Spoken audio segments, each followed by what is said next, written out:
사사기 15장 1절부터 8절까지를 한번 교독해서 읽어보도록 하겠습니다. 자, 1절부터 읽겠습니다.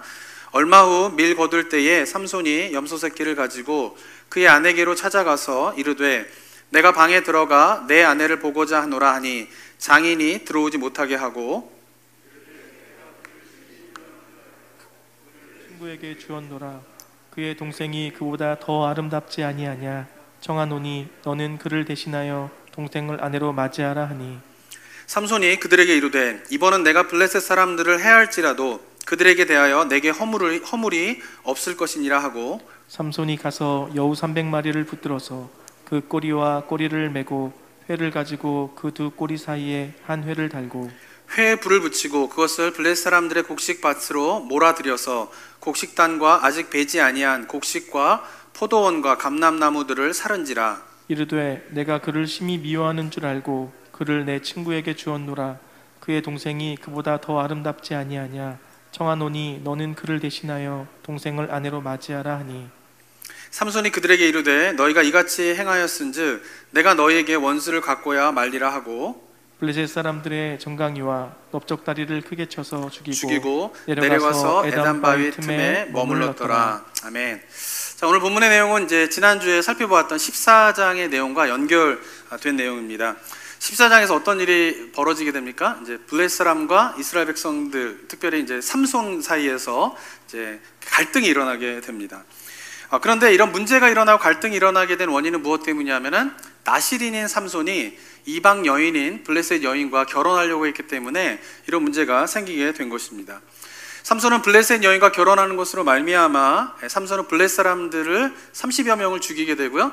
그리고 60벌이라고 하는 굉장히 큰, 당시로서는 굉장히 큰 재물을 이제 블레셋 사람들에게 빼앗기는 그런 일들을 겪게 됩니다. 근데 이 모든 일들이 무엇 때문이냐? 바로 블레셋 여인과 결혼하려고 했기 때문에 그런 것이죠. 근데 14장에서는 이제 삼손이 그 블레셋 여인을 식장에다 두고 떠나가는 것으로 이제 사건이 마무리되는 것 같이 끝나버리게 됩니다. 그런데 오늘 본문을 보면은 그 14장에서 아내를 두고 떠났던 삼손이 다시 딥나로 돌아와서 두고 온 아내를 잊지 못하고 그 여인과 계속 결혼 생활을 하려고 그 여인을 찾아오는 장면으로 오늘 15장이 시작되게 됩니다. 자, 그런데 여인을 찾아왔던 삼손에게 당황스러운 일이 벌어지게 됩니다. 그것은 뭐냐면 자신을 그래도 기다리고 있을 줄 알았던 여인이 다른 남자의 아내가 이미 되어버린 것이에요. 삼손이 여인을 결혼식장에 두고 떠나가게 되자 그 신부의 아버지는 그 여인을 그냥 바로 다른 남자에게 줘버리게 됩니다. 그래서 삼손이 돌아왔을 때는 이미 그 신부는 다른 남자의 아내가 되어버렸던 것이죠. 그리고는 그 신부의 아버지가 이야기하는 것이 뭐냐면 동생이 더 아름다우니까 동생과 그러면 결혼을 해라 라고 하면서 삼손에게 제안을 하게 됩니다. 그러자 삼손이 분노하게 되면서 이런 일을 이제 저지르게 되는데요. 한번 4절과 5절을 한번 읽어보도록 하겠습니다. 4절과 5절 한번 읽겠습니다. 시작.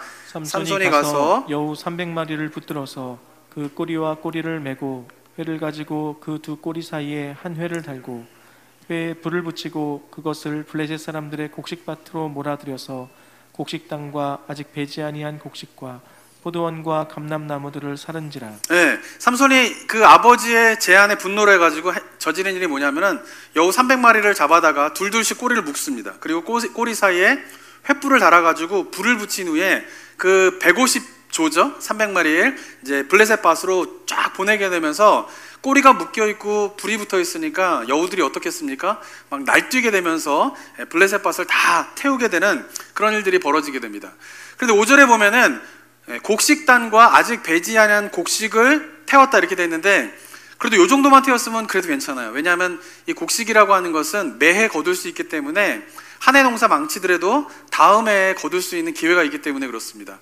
그런데 곡식단만 태우는 것이 아니라 포도원과 감람나무를 다 사르게 되었다라고 하는데 이게 심각한 거예요. 왜냐하면 이 포도나무와 감람나무는 열매가 맺어지기 위해서는 몇 년의 세월이 걸리게 됩니다. 그런데 이것을 다 태워버렸다라고 하는 것은 뭐냐면은 블레셋 사람들의 전 재산을 다 태워버렸다라고 볼 수가 있는 것이에요. 이 팔레스타인 지방에서는 이 포도나무와 감람나무가 굉장히 중요한 수입원이고 이것을 키우기 위해서는 수년의 세월이 걸리는데 그것을 다 태워버렸기 때문에 블레셋 사람들은 전 재산을 잃어버리는 그런 일들을 삼손이 저지르게 되었다라고 볼 수가 있는 것입니다. 자, 그렇게 되자 6절과 8절에 보면은 블레셋 사람들이 이러한 일을 또 저지르게 됩니다. 한번 6절 한번 또 읽어볼까요? 시작. 블레셋 사람들이 이르되 누가 이 일을 행하였느냐 하니 사람들이 대답하되 딥낫 사람의 사위 삼손이니 장인이 삼손의 아내를 빼앗아 그의 친구에게 준 까닭이라 하였더라. 블레셋 사람들이 올라가서 그 여인과 그의 아버지를 불사르니라. 네, 6절에 보니까 어떻게 되냐면 이 사실을 듣고는 블레셋 사람들이 삼손이 강력한 힘을 가지고 있으니까 바로 삼손에게 공격을 하지 못하고 대신에 삼손과 결혼하려고 했던 블레셋 여인과 그 아버지를 불살라 죽이게 되는 끔찍한 일을 저지르게 됩니다. 그러자 8절에서 삼손이 그 블레셋 사람들의 정강이와 넓적다리를 크게 쳐서 죽이고 내려가서 에단바위 틈에 머물게 되는 일을 벌어지게 되는 것이죠. 그 아내인 여자와 아버지를 죽인 그 블레셋 사람들도 삼손이 가가지고 넓적다리와 정강이를 다 부러뜨려가지고 죽이게 되면서 복수가 복수를 낳게 되면서 끔찍한 이런 살인의 현장들이 계속 반복되는 일들이 벌어지게 되는 것입니다. 자, 그런데 이 15장 본문의 내용을 가지고 이제 삼손의 이야기를 이렇게 해석하는 경우가 종종 있습니다. 그것은 뭐냐면은 봐라, 블레셋은 어떤 사람이에요?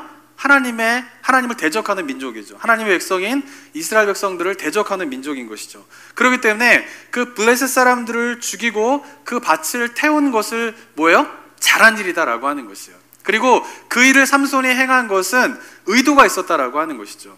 블레셋 여인과 결혼하려고 했던 것은 바로 그 블레셋 사람들에게 큰 피해를 주고 블레셋 사람들을 공격하여서 죽이기 위한 삼손의 의도가 담겨진 결혼이었다라고 하는 것이죠. 그래서 그 결혼을 블레셋 여인과 결혼하려고 했던 것은 결국은 이렇게 15장에 있는 것처럼 블레셋 사람들에게 피해를 주기 위해서 그들을 공격하기 위해서 그 숨은 의도를 가지고 블레셋 여인과 결혼하게 되었다라고 생각하는 경우가 있습니다. 아마도 이렇게 생각하는 이유는요, 지난주에도 잠깐 말씀드렸지만요, 이 성경의 인물을요 약간 위인전처럼 생각하면서 읽는 경향이 많이 있기 때문에 그렇습니다. 위인전은 어떻습니까? 위인의 나쁜 이야기는 위인전에 담기지 않습니다. 그죠? 위인전에는 뭐만 담겨요? 위인의 좋은 이야기만 담기는 거죠. 근데 성경 속의 인물을 그렇게 생각하는 경우가 종종 있어요. 성경 속에 있는 인물, 특별히 사사로 세움받고 하나님의 영의 기름 부음을 받은 자들에 대해서는 긍정적으로 해석하려고 하는 경향이 있는 것이죠. 그래서 마치 삼손이라고 하는 인물을 위인전처럼, 그래서 삼손이 하고 있는 모든 일은 어떤 거예요? 좋은 거야. 무슨 뜻이 있을 거야 라고 하면서 해석을 하는 경향이 있다라고 하는 것이죠. 그리고 이렇게 해석하게 되는 또 하나의 이유는 무엇 때문이냐면은 14장 4절, 지난주 잠깐 살펴봤는데요, 14장 4절에서 그러한 단서를 제공하고 있기 때문에 그렇습니다. 다시 한번 14장 4절을 보면요, 이렇게 기록되어 있는데, 우리말 성경에 보면은 그때의 블레셋 사람이 이스라엘을 다스린 까닭에 삼손이 틈을 타서 블레셋 사람들을 치료하였습니다. 그의 부모는 이 일이 여호와께로부터 나온 것인 줄을 알지 못하였더라 라고 우리나라 말에는 번역에는 이렇게 되어 있습니다. 근데 지난 시간에 말씀드렸지만은 이 번역만 보면은 삼손이 의도를 가지고 여호와의 뜻을 이루기 위하여서 블레셋 여인과 결혼하게 되었다라고 해석할 수가 있는데, 이 본문의 정확한 해석은 뭐냐면 삼손이 틈을 탄 것이 아니라 바로 여호와가 틈을 탔다라고 해석하는 것이 맞다라고 지난 시간에 말씀을 드렸습니다. 제가 이런 얘기를 잘 안 하는데, 이 성경의 번역, 개역개정 성경, 저희가 보는 성경이 이제 개역개정 성경이고 그 이전에 봤던 성경은 개역 성경인데, 이 개역개정 성경과 개역 성경에서의 14장 4절은 오역이라고 좀 볼 수 있습니다. 이렇게 삼손이 틈을 타서 일을 하려고 했다라고 번역한 것이 굉장히 잘못된 번역이라고 좀 볼 수가 있는 것이죠. 왜냐하면은 영어 번역이나 다른 한국어 번역을 보면요, 이렇게 번역하고 있지 않아요. 그리고 원문도 그렇게 이야기를 하고 있지 않고, 그런데 왜 개역개정하고 개역성경에서 이것을 이렇게 번역했는지를 잘 알 수가 없습니다. 그래서 다른 성경을 한번 보면요, 다른 한글 성경을 보면은, 새번역 성경을 보면요, 그의 부모는 주님께서 블레셋 사람을 치실 계기를 삼으려고 이 일을 하시는 줄을 알지 못하였다라고 하면서 삼손이 틈을 탄 것이 아니라 누가 틈을 탄 거라고 보는 거예요? 주님께서. 그리고 공동번역을 보면요, 여기서도 이렇게 번역하고 있는데, 그의 아버지와 어머니는 이 일이 주님께서 하시는 것인 줄을 몰랐다. 그분께서는 팔레스타인인들을 치실 구실을 찾고 계셨던 것이다 라고 하면서 누가 기회를 엿보고 있는 걸로 번역을 했어요? 여호와가. 그죠? 영어 번역도 마찬가지입니다. ESV를 보면요, It was from the Lord 하고 난 다음에 For he was seeking an opportunity 하면서 뭐예요? 누가 기회를 엿보고 있다고 번역하고 있어요? 여호와가 기회를 보고 있다라고 번역을 하고 있는 거죠. NIV도 마찬가지죠. It was from the Lord who was seeking an occasion to confront 하면서 뭐예요? 팔레스타인 사람들과 대적할 기회를 엿보고 있는 사람이 누구라고 번역을 하고 있어요? 여호와 하나님이다. 대명사로 번역을 하고 있지만 분명히 앞에 있는 the Lord를 번역하고 있다라고 볼 수가 있는 거죠. 그러니까 대부분의 영어 성경과 다른 한국어 성경에서의 번역 또 원문의 번역은 기회를 누가 타고 있는 것이냐라고 번역하고 있냐면 여호와께서 그 일을 하고 있다라고 번역을 하고 있어요. 그런데 왜 개역개정 성경이 다시 한번 번역을 하면서 이 부분을 고치지 않았는지는 저도 잘 모르겠습니다. 근데 어쨌든 우리가 보고 있는 개역개정 성경과 이전에 봤던 개역 성경에서는 삼손이 틈을 타서라고 번역을 하고 있는데 이 번역을 하게 되면서 14장과 15장에서 이 삼손의 스토리를 엉뚱한 관점으로 해석하는 일들에 대한 단초를 제공하는 그런 번역이 좀 돼버렸다라고 볼 수가 있는 것이죠. 그래서 성경을 보실 때에 좀 좋은 성경 연구하는 방법은 뭐냐면요, 여러 버전의 성경을 비교하시는 겁니다. 특별히 이제 미국에서 이제 좀 계신 분들은 그래도 이제 영어가 좀 한국에 계신 분들보다 편하지 않으십니까? 그렇기 때문에 영어 성경하고 한국어 성경을 항상 같이 보는 것이 성경의 본문을 이해하는 데 굉장히 큰 도움이 된다라고 하는 사실을 기억하시기 바랍니다. 언어가 다른 번역을 보면요, 성경을 더 깊이 연구할 수 있어요. 만약에 중국어를 하실 수 있다, 그럼 중국어 성경하고 한글 성경을 보시면요, 성경을 깊이 연구하실 수 있습니다. 뭐 일본어를 하실 수 있다? 그럼 일본어 성경과 한글 성경을 보시면은 훨씬 더 성경을 깊이 연구하실 수가 있습니다. 그래서 언어가 다른, 버전이 다른 성경을 좀 비교해서 연구하게 되면은 보다 정확한 성경에서 이야기하고자 하는 메시지가 무엇인가를 좀 발견할 수가 있다라고 하는 것이죠. 자, 그러니까 성경 본문에서 이야기하고자 하는 삼손이 블레셋 여인과 결혼하려고 하는 의도는 뭐냐면은 하나님의 뜻을 이루기 위한 것이 아니라 뭐예요? 그저 자기 욕망에 따라 그렇게 됐다라고 하는 것이에요. 눈에 보기에 아름답고 눈에 보기에 그 여인이 좋았기 때문에 그 여인과 결혼을 하려고 했다라고 하는 것입니다. 삼손은요, 이스라엘 백성을 대표하는 인물이라고 볼 수 있습니다. 당시 이스라엘 백성들을. 좋은 의미로가 아니라 이스라엘 백성들이 당시에 영적으로 얼마나 무감각해져 있는가를 삼손의 모습을 통하여서 알 수가 있다라고 하는 것이죠. 나시린으로 태어났지만 그러나 나시린으로서 지켜야 할 하나님의 명령을 다 인식하지 못하고 살아가는 그 삼손의 모습이 바로 당시의 이스라엘 백성들의 모습이었고, 특별히 블레셋 여인과 결혼하려고 하는 삼손의 모습은 마치 부부처럼 블레셋과 완전히 동화되어서 그들과 함께 사는 것을, 블레셋 사람들의 지배를 당하는 것에 전혀 불편함을 느끼지 못하는 이스라엘 백성들의 모습이 바로 삼손의 모습이었다라고 하는 것입니다. 그런데 중요한 것은 뭐냐면요, 이 삼손의 이야기에서 이렇게 삼손과 이스라엘은 블레셋과 완전히 동화되어 가려고 하고 있지만, 그런데 그런 가운데에서 이스라엘과 블레셋을 갈라놓으려고 기회를 보고 계시는 여호와의 일하심이 있다라고 하는 것이에요. 이것이 뭐냐면은 삼손에서 이야기하는 여호와 하나님의 일하시는 독특한 방식이다라고 하는 것이에요. 그런데 제가 좀 전에 말씀드린 것처럼 14장 4절에서 삼손이 틈을 타서 그 일을 행하려고 한다라고 하는 표현으로 말미암아 한국에 있는 많은 성도님들이 이 삼손 이야기 속에서 하나님께서 굉장히 독특한 방식으로 일하시는 그 하나님의 방식을 발견하지 못한 채 이 삼손의 이야기를 묵상하고 있는 경우가 많이 있다라고 하는 것이죠. 자, 삼손의 이야기에서 하나님께서 일하시는 독특한 방식이 무엇일까요? 그것은 하나님께서 이스라엘과 블레셋을 갈라놓으려고 하시는데 그 갈라놓으려고 하는 그 기회를 하나님께서 만드시는 것이 아니라는 것이에요. 이스라엘 백성 스스로가 그 기회를 만들어 놓게 되었고, 그리고 그런 상황을 하나님께서 활용하고 계신다라고 하는 것이 삼손의 이야기에서 하나님께서 일하시는 방식이다라고 하는 것입니다.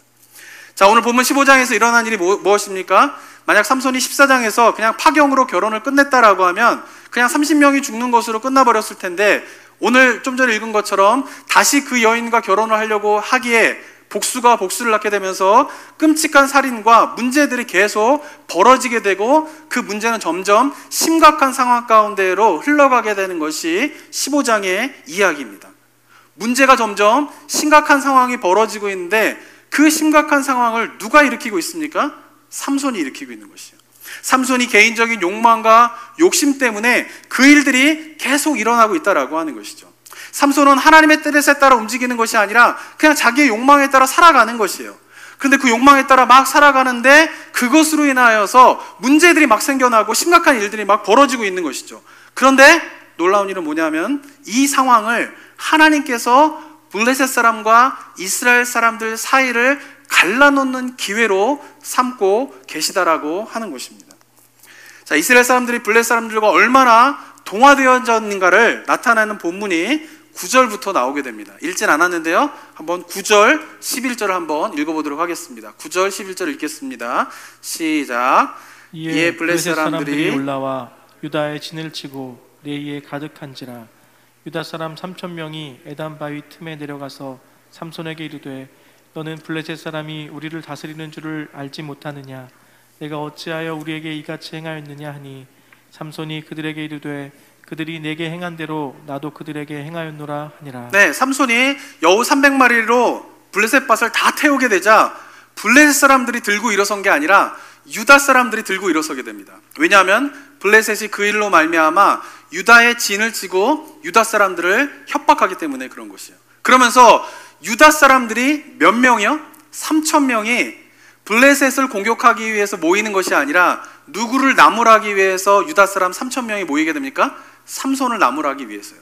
11절에 보면은 블레셋 사람이 우리를 다스린 줄을 알지 못하느냐? 내가 어찌하여서 우리에게 이 같은 일을 행하였느냐? 이렇게 이야기하고 있는 거예요. 이 말이 무슨 말이냐면 우리가 블레셋 지배를 당하면서 별 문제 없이 잘 살고 있는데 왜 블레셋 사람들의 밭을 공격해가지고 네가 문제를 일으키느냐라고 삼손을 지금 나무라고 있는 것이 이스라엘 사람들의 모습인 것입니다. 삼손의 행동이 물론 바람직한 것은 아니었습니다. 자기 욕망에 따라 이끌려서 했던 것이기 때문에. 그렇지만 그래도 이스라엘의 적이라고 볼 수 있는 블레셋 사람들에게 그렇게 피해를 주고 블레셋 사람들을 공격해서 그렇게 죽였다라고 하면은 이스라엘 백성들이 삼손에 대해서 어떻게 반응해야 됩니까? 그것도 삼손이 하나님의 기름 부음 받은 사사라고 하면 이스라엘 사람들의 반응이 어때야 됩니까? 두려워서, 블레셋 사람들이 두려워서 삼손과 같이 그 전쟁에 참여하지는 못하더라도 삼손을 격려해 줘야 되는데 이스라엘 백성들의 모습은 뭐니까? 3,000명이 한 번도 블레셋과 싸우기 위해서 3,000명이 모인 적이 없어요. 그런데 삼손을 체포하기 위하여서 삼손을 나무라기 위해서 3,000명이 모인 것이 바로 이스라엘 백성들의 모습이었다라고 하는 것이죠. 얼마나 블레셋과 동화되어 있고 얼마나 블레셋의 지배 가운데에 길들여져 있는가를 보여주는 장면이라고 말할 수 있는 것입니다. 그리고 나서는요, 더 엄청난 일을 저지르게 됩니다. 12절을 한번 보겠습니다. 12절 한번 읽겠습니다. 시작. 그들이 삼손에게 이르되 우리가 너를 결박하여 블레셋 사람의 손에 넘겨주려고 내려왔노라 하니 삼손이 그들에게 이르되 너희가 나를 치지 아니하겠다고 내게 맹세하라 하매. 여기서 어떻게 얘기합니까? 삼손을 결박해서 이제 블레셋 사람들에게 넘겨주려고 합니다. 도저히 하나님 나라 백성이다라고 하는 인식이 있다면은 행할 수 없는 일을 지금 유다 사람들이 하고 있는 것이에요. 그리고 그 유다 사람들의 요구에 삼손은 순순히 반응하여서 그들의 결박을 당하게 됩니다. 그리고는 블레셋 사람들에게 넘겨주는 그거에 그냥 동조를 하게 됩니다. 그런데 이러한 상황 속에서 하나님께서 또 이러한 상황을 활용하시는 장면이 14절과 15절에 보면 나오게 됩니다. 한번 14절 15절을 또 읽어보도록 하겠습니다. 시작. 삼손이 레이의 이름에 블레셋 사람들이 그에게로 마주 나가며 소리 지를 때 여호와의 영이 삼손에게 갑자기 임하심에 그의 팔 위에 밧줄이 불탄 삼과 같이 그의 결박되었던 손에서 떨어진지라. 삼손이 나귀의 새 턱뼈를 보고 손을 내밀어 집어들고 그것으로 1,000명을 죽이고. 네, 이스라엘 사람들이 블레셋 사람들에게 넘겨주기 위해서 결박을 했는데 삼손을 블레셋 사람들에게 넘겨줄 때에 갑자기 하나님의 영이 임하게 되면서 묶여졌던 결박이 풀어지게 되고, 그리고 삼손은 나귀 턱뼈를 잡고 블레셋 사람들 1,000명을 죽이게 되는 그런 일들이 일어나게 됩니다. 자, 오늘 본문을 통하여서 우리가 묵상해야 할 첫 번째 내용은 뭐냐면요, 삼손의 이야기 속에서 제가 좀 전에 말씀드린 것처럼 하나님의 일하는 방식에 대해서 우리가 한번 묵상해 봐야 하는 것입니다. 자, 본문 속에 나타난 삼손과 이스라엘 백성들의 모습이 어떻습니까? 자기의 원하는 대로 그냥 하나님의 말씀과 상관없이 살아가고 있는, 블레셋과 완전히 동화되어서 블레셋의 비유를 건드리지 않으려고 하는 것이 바로 이스라엘 백성들의 모습인 것입니다. 삼손도 자기가 원하는 대로 행하게 되면서 일어나게 되는 일이 뭐냐면, 말씀드린 것처럼 계속 문제가 일어나게 되는 것이에요. 그런데 그 문제를 속에서 하나님께서는 블레셋과 이스라엘 사람들을 갈라놓는 기회로 삼고 계신다라고 하는 것이죠.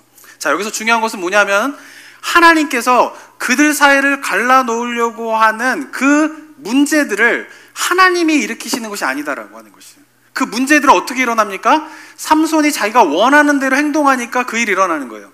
이스라엘 백성들이 블레셋 사람들과 동화하려고 하니까 그 일들이 일어나고 있다라고 하는 것입니다.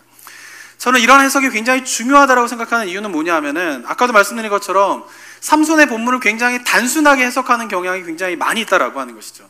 블레셋은 하나님의 적이고 나쁜 사람이기 때문에 그들을 죽이는 것, 그들의 밭을 태우는 것, 그 일을 한 삼손의 모든 행동은 다 잘한 거야. 블레셋 사람들을 죽이고 그들의 밭을 태운 것은 하나님의 뜻이고, 그리고 삼손이 그 일을 행한 삼손의 모습은 문제가 없어 라고 생각하는 경우가 많이 있습니다. 왜냐하면 그는 하나님의 영이 부어진 사람이기 때문에 그렇다라고 하는 것이죠. 근데 본문을 이렇게 굉장히 단순하게 해석하는 그런 방식들이 이 시대에 벌어지고 있는 일들을 이해하는 그리스도인들의 생각의 방식과 똑같다라고 하는 것이에요. 예를 들면은요, 뭐 여러 가지 있지만은 요즘에 코로나 바이러스가 일어나고 있으니까 이 코로나 바이러스에 대해서 삼손의 본문을 이해하는 그런 단순한 논리로 이런 상황을 이해하는 논리가 뭐냐 하면은, 중국은 어떻게 해요? 하나님 공산당이기 때문에 하나님의 교회를 인정하지 않고 하나님을 믿지 않고 교회를 핍박하는 곳이야. 그곳에서 바이러스가 생긴 것은 하나님의 심판의 메시지인 것이야. 그들을 심판하기 위한. 그러니까 이 전염병이 하나님께서 중국을 심판하기 위하여서 일으키신 것이기 때문에 우리 모두는 회개해야 돼 라고 하는 논리로 접근하는 경우가 많이 있다라고 하는 것이죠. 어떻게 보면요, 이게 틀린 얘기가 아닌 것 같습니다. 맞는 얘기인 것 같습니다. 그런데 문제는 뭐냐면요, 이러한 논리, 그리고 삼손의 본문을 제가 단순한 논리를 해석하는 그 모든 것들 속에서 하나님을 너무나 단순화시키면서 이해하는 데 문제가 있다라고 하는 것입니다. 제가 이야기하고 싶은 것은 성경을 단순한 논리로 이해하거나 하나님을 단순한 논리로 하나님의 일하는 방식들을 이해해서는 안 된다라고 하는 것입니다. 물론 블레셋과 이스라엘 사이에 갈등이 일어나게 원하는 것은 하나님의 뜻이에요. 그런데 그들 사이에 문제가 일어나는 것은 하나님께서 행하신 것이 아니다라고 하는 것이에요. 마찬가지로 이 시대 가운데 인간이 자기의 욕망대로 살아가게 되고요, 그러면서 하나님 앞에서 범죄하는 일을 점점 늘어나게 되는 것에 대해서 그런 죄악된 모습에서 하나님께서 심판하실 것이다 라고 하는 것은 하나님의 뜻임은 틀림이 없습니다.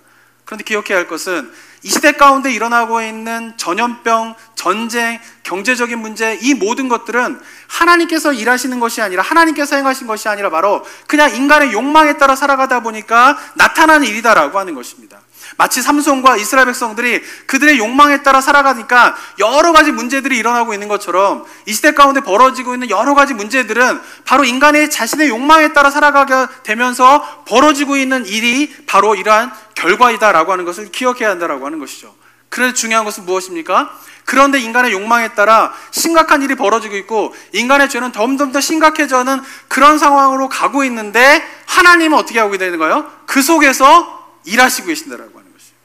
하나님의 뜻을 이루기 위한 기회를 엿보고 계신다라고 하는 것이 바로 삼손의 이야기이며 이 시대 속에서 우리가 발견해야 할 하나님의 모습이다라고 하는 것입니다. 이스라엘 향해서는요, 블레셋과 너희가 동화될래야 동화될 수 없는 존재이다라고 하는 것을 깨우쳐주기 위한 하나님의 기회를 엿보고 계신 것이고요, 이 시대 속에서는 인간의 자신의 욕망을 끊임없이 펼치면서 그 욕망에 따라 살아가게 될 때에 얼마나 심각한 문제가 계속적으로 일어나게 되는가를 좀 깨닫고 발견하라 라고 하는 것, 그러면서 주님 앞에 돌아와야 한다라고 하는 그 깨우침을 주시기 위하여서 하나님께서 기회를 엿보고 계신다라고 하는 것이죠. 그런데 그런 문제가 일어나는 것은 하나님으로 인하여서 일어나게 된 것은 아니다라고 하는 것을 우리가 기억해야 한다라고 하는 것입니다. 성경 속에서요, 하나님의 뜻을 이루기 위하여서 처음부터 끝까지 하나님의 전적인 행하신 가운데에서 시작부터 끝까지 다 하나님이 간섭하시는 사건들도 있습니다.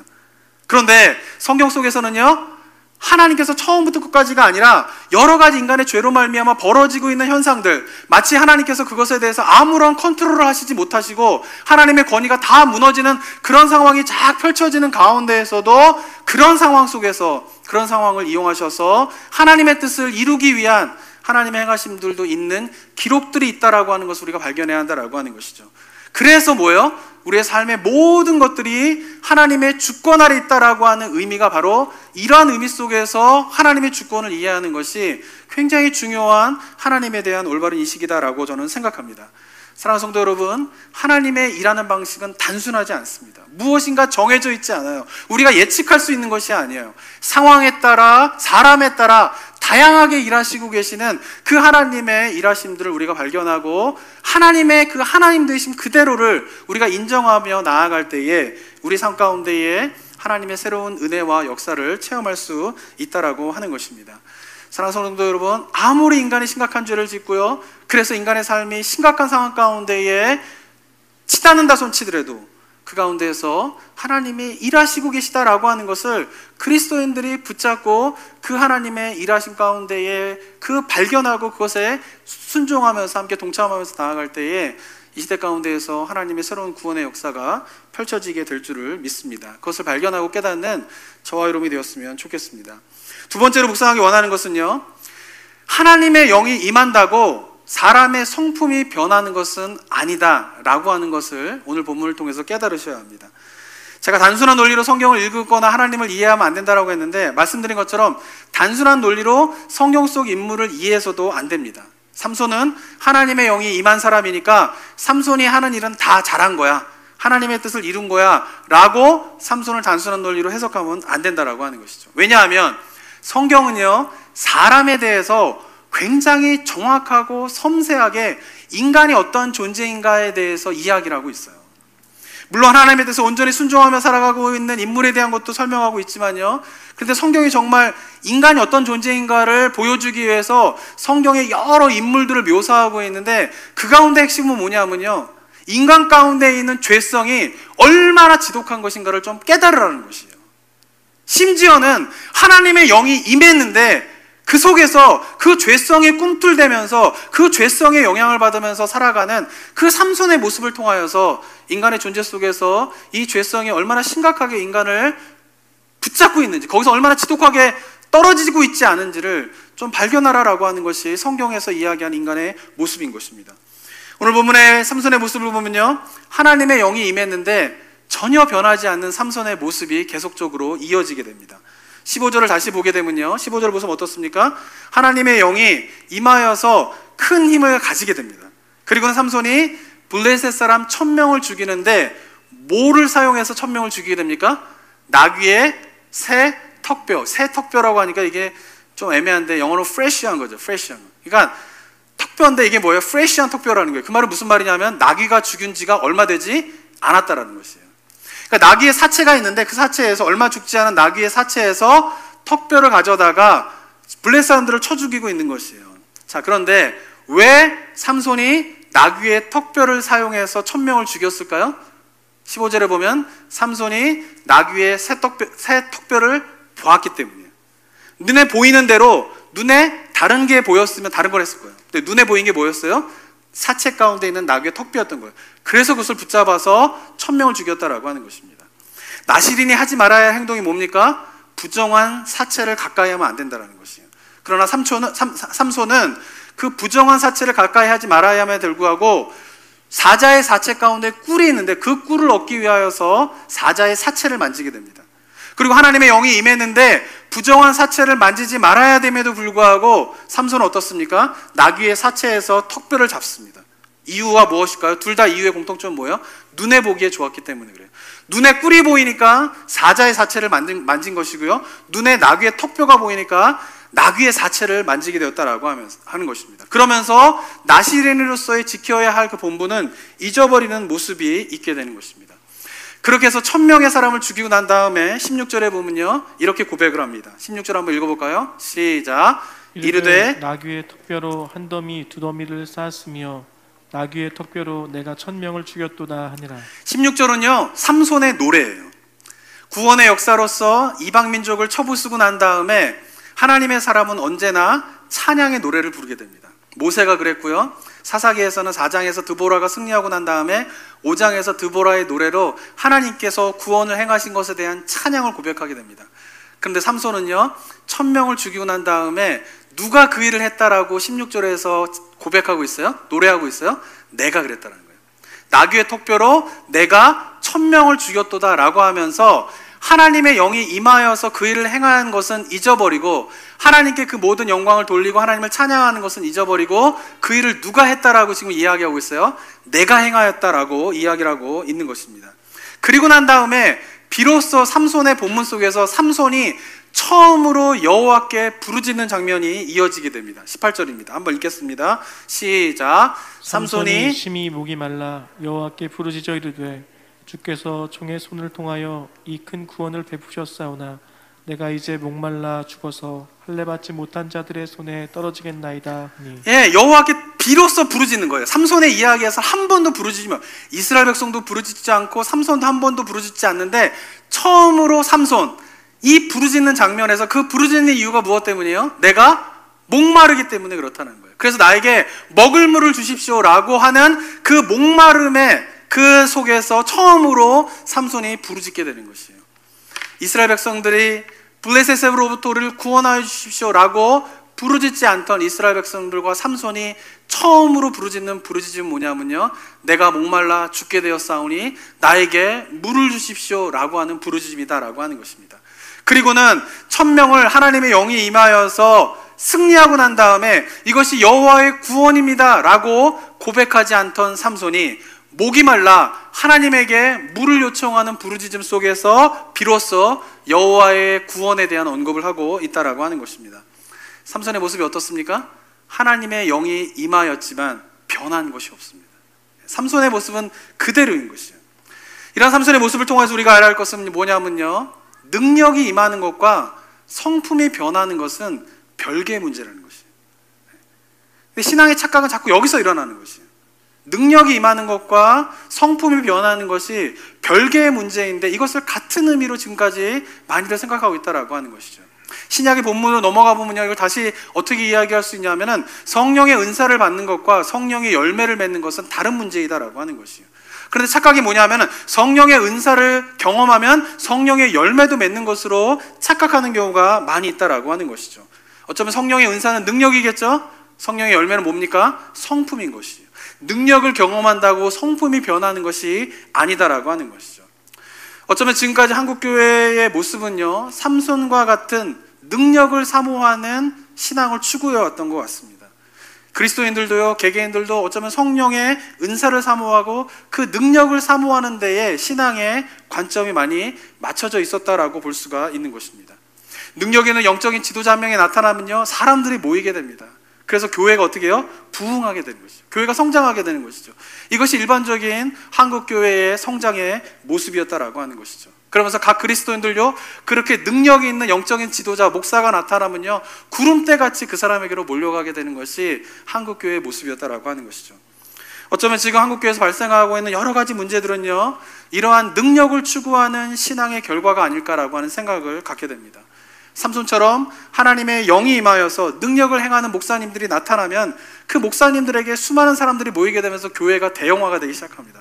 그런데 그렇게 능력을 행하는 그 목사님들이 결국 돈 문제와 여자 문제와 권력의 문제와 세습의 문제에서 속절없이 무너지는 것을 우리는 보았던 것입니다.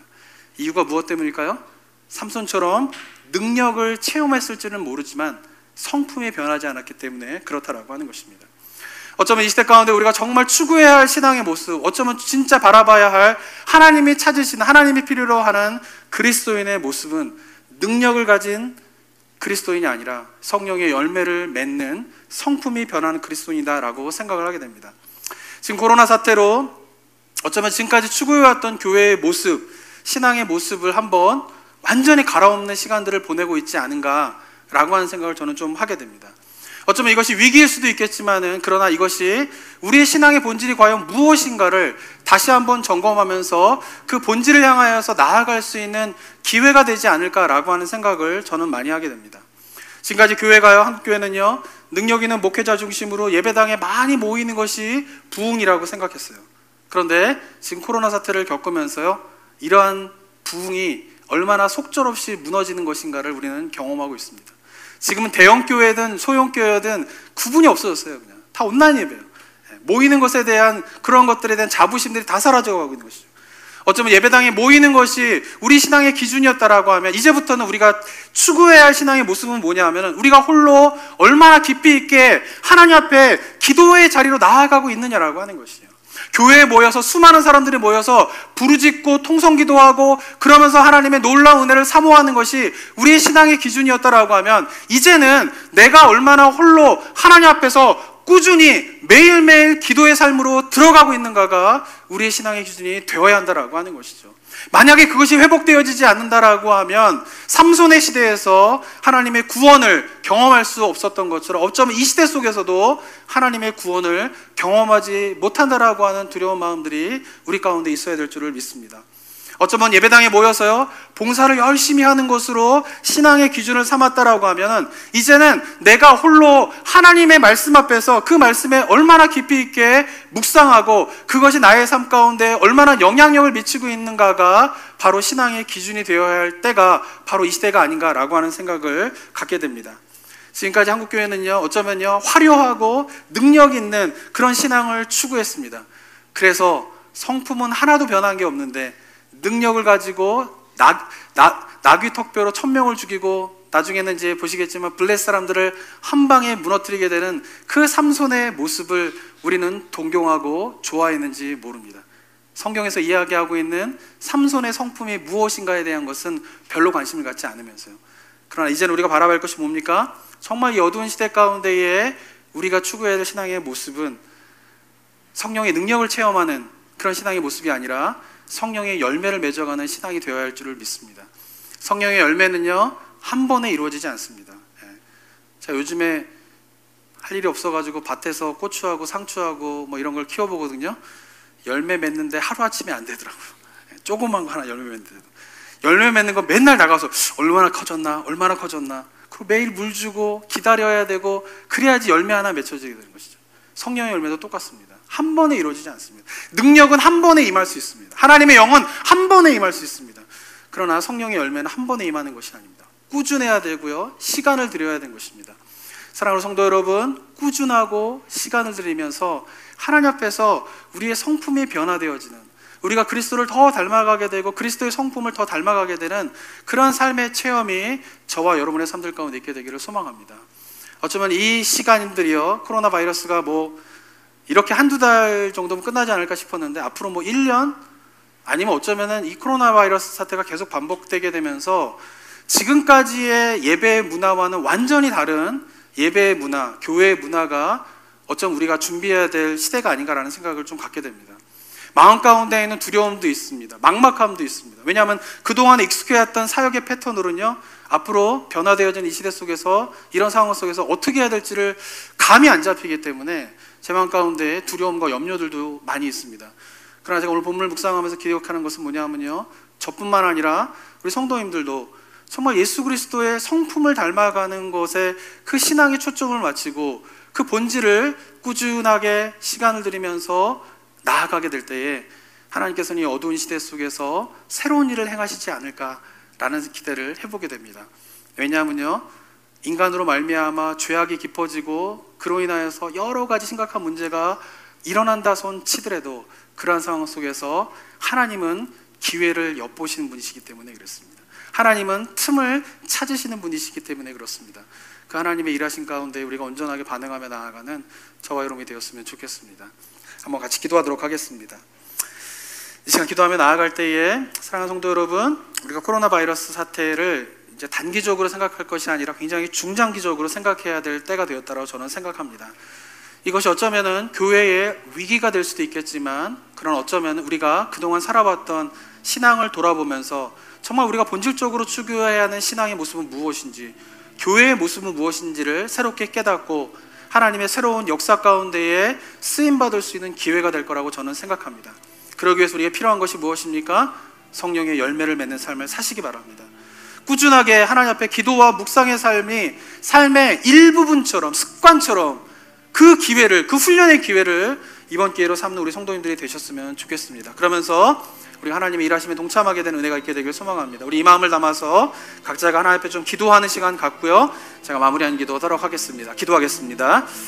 아버지, 주님께서 인도하시고 손잡아 주신 하나님의 그 은혜를 바라보게